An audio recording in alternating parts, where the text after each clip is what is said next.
They say never mix friendship and business. I wish I had listened. My best friend since high school didn't just betray me.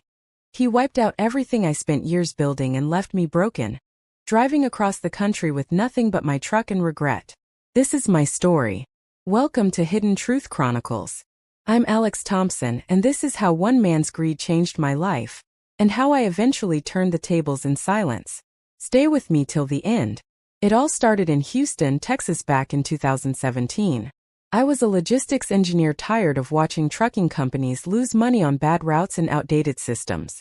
I built a platform called LoadForge that used real-time data to optimize deliveries for oilfield and freight companies. I started it small in my garage. Long hours, burned out weekends, sacrificing time with my wife and son. By 2021, the company was gaining real momentum. We moved into a small office in Houston. I hired a few developers and salespeople. Things were finally looking up for my family. Jordan Hale had been my best friend since high school in Texas. We played football together, partied, talked about making it big one day. When I needed capital in 2019, Jordan put in $60,000 he got from a family settlement. I gave him 40% equity because he was like a brother. He handled investor relations and client pitches while I focused on building the tech. We made a strong team. By 2023 we had contracts across Texas and Louisiana. Then came the big opportunity. A major expansion deal with a California-based logistics giant that could take us nationwide. We flew out to Los Angeles together for meetings. Everything seemed promising. But right before the final contract signing, the California company suddenly walked away. They claimed they found a better solution. I started digging from my hotel room in LA. What I found destroyed me. Jordan had been secretly developing a copy of LoadForge for months. He registered a new company in Nevada using a relative's name. He pitched the same technology to the California firm at a lower price, using our own data and code. Then he quietly contacted our biggest Texas and Louisiana clients and convinced many to switch. Within weeks my world collapsed. Investors pulled out. The bank foreclosed on our Houston home. My wife couldn't handle the financial ruin and constant fighting. She took our son and moved back with her family in Arizona. I was left selling most of my things, living out of my truck, driving between Texas, New Mexico, and Arizona looking for any work I could find. One evening, parked at a rest stop in New Mexico, Jordan sent me a short message. "It's just business, Alex.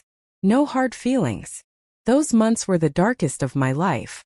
I drove from state to state, sleeping in truck stops, showering at rest areas, doing freelance tech jobs just to eat. The loneliness and anger followed me everywhere. There were nights in the desert where I almost gave up. But in a small motel in Arizona, something shifted. I realized I still had some old server access Jordan forgot to revoke. Instead of revenge and anger, I chose patience. I started rebuilding a superior version of the platform, working from wherever I could park my truck, libraries in Phoenix, coffee shops in Denver, even motels in Utah. I named the new company TrailForge. Slowly, I began reaching out to former clients across the Southwest. I showed them honest proof of what Jordan had done. Several returned because they preferred dealing with someone they could trust. Jordan, meanwhile, was living large. He had moved operations toward the East Coast and was pitching big venture capital firms in New York for a massive funding round. He was posting on social media about his success and new life. I used everything I had learned to prepare a detailed, factual report containing timelines, code comparisons, and communication records. I sent it anonymously to the New York investors he was targeting, the original California company, and the proper regulatory bodies. Then I drove all the way from Colorado to New York City. The Silent Reckoning, 1650. I waited in a quiet cafe near the meeting building. When Jordan emerged after his pitch fell apart midway, he looked pale and panicked. The investors had received the report and immediately shut everything down. I sent him one message from an unknown number. "It's just business, Jordan. No hard feelings." Today TrailForge is growing steadily with new contracts across Texas, California, and the Northeast. I've repaired my relationship with my son.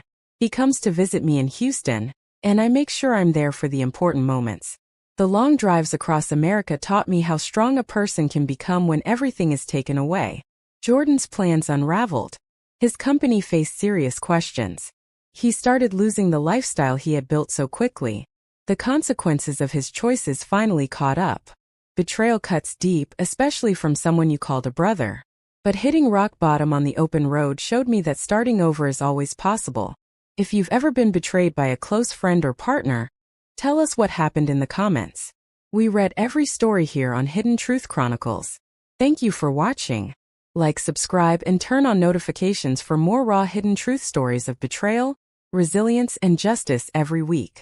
See you in the next one.